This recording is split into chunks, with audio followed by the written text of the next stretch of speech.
4 potes, une île déserte, 28 jours de survie, une aventure extraordinaire. On est les petits tanks à la dérive.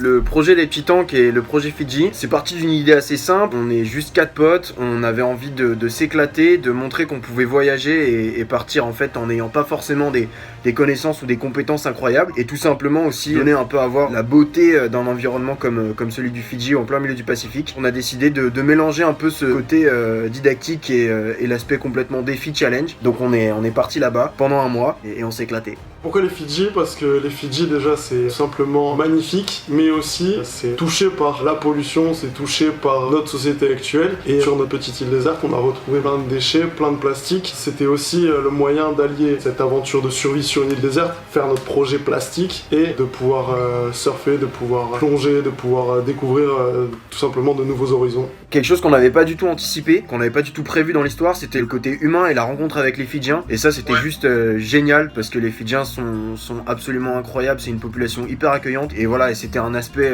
juste incroyable qui a totalement bonifié et embelli l'aventure. Avion et écologie, c'est deux termes qui peuvent paraître un peu paradoxaux, on peut jamais être parfait. Si on voulait témoigner de l'environnement des Fidji et en même temps y aller en barque, on aurait dû prendre 2 ans, 3 ans peut-être pour faire ça, ou même toute une vie, j'en sais rien. Et on n'avait pas d'autre choix que d'y aller en avion. En fait non, on se veut absolument pas moralisateur, on veut pas montrer un plan parfait, on n'est pas là à expliquer comment doit être une démarche écologique dans les moindres détails, on veut juste sensibiliser et démontrer quand même que notre planète, nos océans, valent la peine d'être sauvés. Est-ce qu'on est des grands fans de Koh-Lanta? Je pense qu'on connaît tous l'émission, on a tous regardé, c'est notre génération en plus. Mais ce que je veux dire, et souvent on nous pose la question et on fait la comparaison, ça n'a quand même rien à voir. Pourquoi? Koh-Lanta, il y a une production. C'est-à-dire, il y a Jean-Michel médecin qui est pas loin, il y a un hôpital pas trop loin, des moyens financiers de les rapatrier, des hélicoptères, beaucoup de moyens mis en œuvre pour leur sécurité. Nous, il y a Walou, il y a rien. C'est-à-dire, tu te pètes la jambe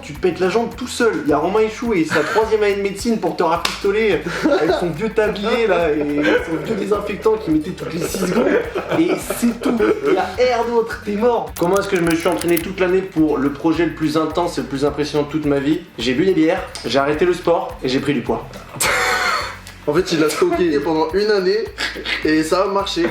En quel type de formation ou d'études on est? Il y a Pablo qui est à Londres, qui étudie le développement international avec beaucoup de sociologie. Il y a Gaston qui est en kiné à l'Institut de kiné de Montpellier. Il y a Aurel et moi qui sommes en médecine, l'un à Nîmes, moi, et l'autre à Montpellier, Aurel. Du coup, en termes de quantité de nourriture, donc on mangeait un repas par jour et au cours de ce repas, on avait environ ça de riz.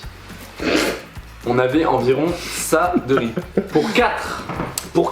Est-ce qu'on a croisé des petites bestioles sur l'île? Et il y avait des petites choses extraordinaires. Un lézard à queue bleue. Ça, c'est super stylé. C'est pas impressionnant, mais c'est un lézard avec une queue bleue. Deuxième chose, hyper impressionnant, les bernardos.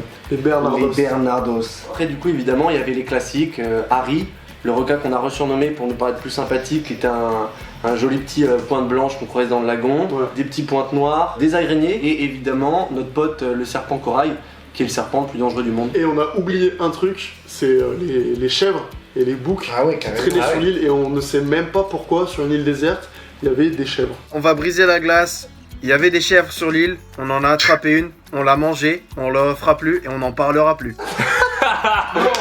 En vrai, on peut en reparler, mais c'était vraiment... Ça aussi c'était intense. Ça c'est le vrai circuit naturel des choses. Tu consommes pour ton propre besoin naturel. Ah là on a tout mangé, hein. Jusqu'aux lèvres, à la cervelle, mais tout. Et c'est ça en fond l'alimentation, le fond de base de la nature, c'est ça. Tu ne prends que ce dont tu as besoin. Et c'est d'ailleurs la règle des Fidjiens. Les Fidjiens ils te disent, il n'y a pas de souci sur l'île tant que tu prends que ce dont tu as besoin.